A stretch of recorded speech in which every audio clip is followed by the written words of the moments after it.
I said, look, I'm not a radar specialist, neither are our members. Would you please do us a video and do an analysis of it? So that's what we have, about a 30-minute analysis from Huckett. And I think you'll be, pleased and satisfied with the results, but I got to tell you, nerd alert. I mean, William Puckett is just a dry analyst, and so we're going to, Steve will spend some time going over 5 of the cases that Puckett analyzes on radar before we show you the video, so you'll have more of a sense of what's going on.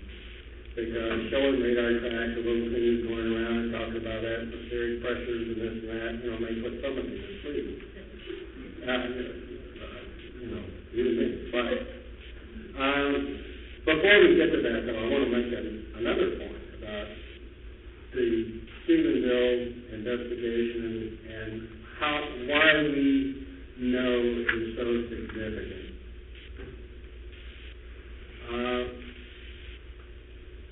Robert Bigelow is a self-made billionaire who started out with budget and developed Bigelow Aerospace, and has stated that his objective is to be the first man to have a hotel in space. Now, the guy looks like, acts like, and has been compared to Howard Hughes. He's headquartered out of Las Vegas. He is known to bankroll,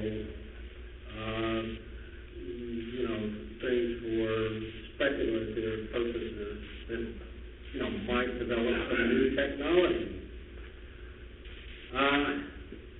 Shortly after the disaster with Starship, I went to the board of directors of MUFON and complained bitterly about the interference and lack of cooperation that we have received from their so-called special teams and them sending in people without our knowledge and undermining our investigation. I mean, I just made a huge brouhaha about it. Well, they were approached by, or decided the answer was, to institute a new program called SIP, which is Star Impact Team, which is funded by Robert Bigelow, the billionaire. Now, what we're basically doing is subbing out part of our investigative team in MUFON to a billionaire for one purpose. He wants all the evidence and information for himself first. Absolutely. And the investigators have to sign a confidentiality agreement. Now, one of the things they're supposed to do here in your state is, coordinate with the state director. Now, I have witnesses who heard the head of the SIP program say, leave Ken Cherry out of the loop. Now, this is supposed to be MUFON is an international organization, and as you know, has 50 states and so forth. So it covers a lot of territory, which you would think, if they're going to do special investigations for this billionaire, they ought to be, randomly, they should be, logically rather, they should be in a lot of different places. The fact is, most of the investigations were conducted in Texas during the 9-month trial period. Bigelow also employs his own team of investigators, so that if ours don't get dispatched quickly enough, then he'll send his own people. And his goal is to get the next $1 trillion piece of technology out of our findings. And it was explained to me, well, MUFON has an investigative team, but we don't have the money to back engineering. And so, but the fact is, this is just a another attempt to hide information, compartmentalize, and keep away from investigators and the public what could be very, very significant knowledge. And, recently I have said I will not participate in it any further. The fact is, you need Texas for the SIP program to succeed. And so the whole thing's on hiatus now. They're renegotiating with Bigelow, and I hope the answer's not, well, let's get rid of Jeremy, but become too far. Yeah, too far. That's right. Too far. How about that? Why don't we move, against Colorado? Well, I will say this. I'm not sure it's a way of hope, but James Carrion is now gone. He's no longer the international director. And it's no secret that he was ex-military intelligence if there is anything as X. But James did a lot to discredit MUFON. He did a great deal, not just what he did here in Stephenville. He commissioned a couple of episodes of a series called UFOs Over Earth. And in one of the episodes, he discredited one of the witnesses by pulling a hoax on him, and he's practically laughing at the man. Now, okay, so the guy misidentified a UFO, but who looks worse, MUFON or the witness? MUFON.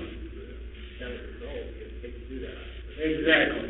That's my opinion. And in another episode, they had a couple sitting there practically in tears talking about the effect that it had on their marriage, and that they, almost got a divorce, and telling this thing, and it affects the guy's business. And I'm thinking, why would anybody want to come forward to MUFON as a witness after viewing this on television? What does this have? What's the purpose of this? You have to think. Again, to me, that was a black mark on MUFON. In the end, they subjected the man to a polygraph test, which he failed, they said. And you have to ask yourself, why did they even air this episode? We have hundreds, if not thousands, of cases, many of which have, good substance to them, and, credible witnesses. And yet, again, they showed an episode which I thought discredited us more so than the witness. People believe what they believe, whether it's true or not.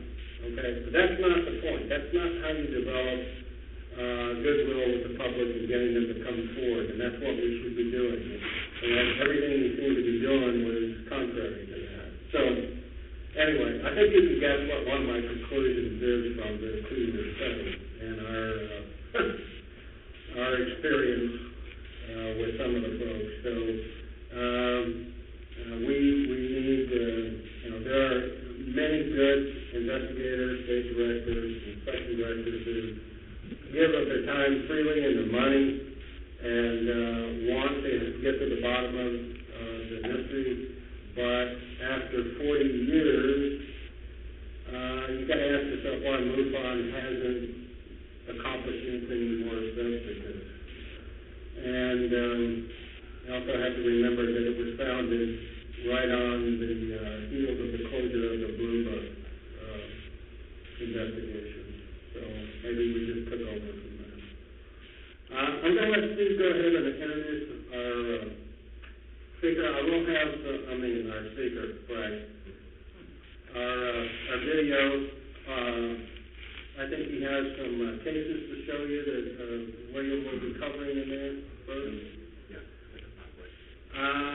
And that's a good idea. How about a 5-minute break? And I'm also going to remind you that the community folks here, we will be going to on the border afterwards to take the students up to dinner. The whole way.